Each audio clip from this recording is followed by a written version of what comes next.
السلام عليكم. مسلسل تحت الوصاية. عجبني أوي مشهد، كام مشهد كده لمنى زكي. أنا لا مع المسلسل ولا ضده، ولا أنا باشجع الناس أقول لهم اتفرجوا وابعدوا عن العبادة وكده، بس أنا ليّا تعليق كده بسيط على المسلسل ده. منى زكي مثلت بالضبط كل تفاصيل كل ست اتعرضت للمواقف بتاعة تكون أرملة وبتربي في أيتام، سواء بقى من أهل زوجها أو من الناس أو من ضغط الحياة ذات نفسها. لفت نظري المسلسل بتاع تحت الوصاية ده في مشهد فيه منى زكي لمّا راحت عشان تدوّر على لقمة عيش تجيبها من مركب بتصطاد فيها، ومشهد كمان الإيجار اللي انطردت منه عشان ما كانتش معاها تدفع الإيجار، ولمّا روّحت البيت ولقت ابنها بيغني أغنية وبيدندن كده وقال لها: "يا ماما غني معايا."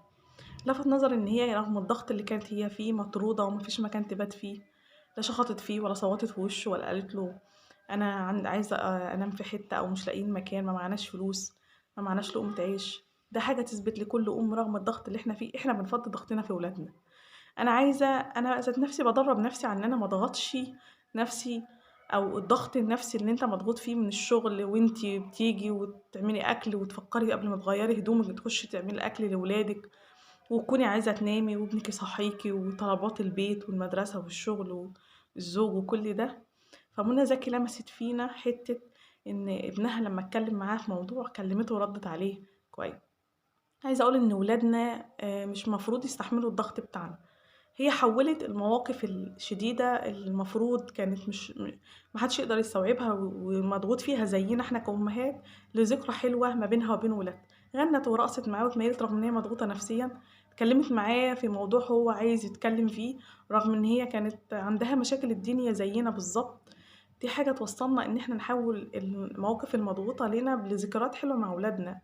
هُم مش من ذنبهم إن هُم يستحملوا ضغطنا ولا يستحملوا القرف اللي إحنا عايشينه أو الوضع المادي أو النفسي أو كل ده. هُم مش ذنبهم حاجة، هُم لازم يحسّوا باللي أنتِ فيه، بس مش شرط يحسّوا بصوات وزعيق في وشّهم وإن أنتِ تتنّيكِ تقولي لهم أنتِ كده مش هتوصّلي لهم الرسالة، أنتِ كده هتعملي لهم عُقد نفسية، وكده هتعملي لهم ضغط نفسي ومش هتوصّلي لهم الرسالة، وأنتِ برضه اللي هتشيلي حاجة زي كده. مسلسل تحت الوصاية مسلسل بيذكر تفاصيل كل ست اتعرّضت لحاجة زي كده، بجد شابوه للمسلسل، للمواقف اللي هي بتحكي أصلًا حاجات كتيرة إحنا مش عارفين نتكلّم فيها، مش عارفين نوصل لها، حاجات من المجتمع أصلًا بتاعنا. فإيه رأيكم في المسلسل؟ لو عندكم رأي تاني غير اللي قُلته أو حاجات تانية لَفَت نظركم اكتبوا لنا في التعليقات. ما تنسوش المتابعة واللايك.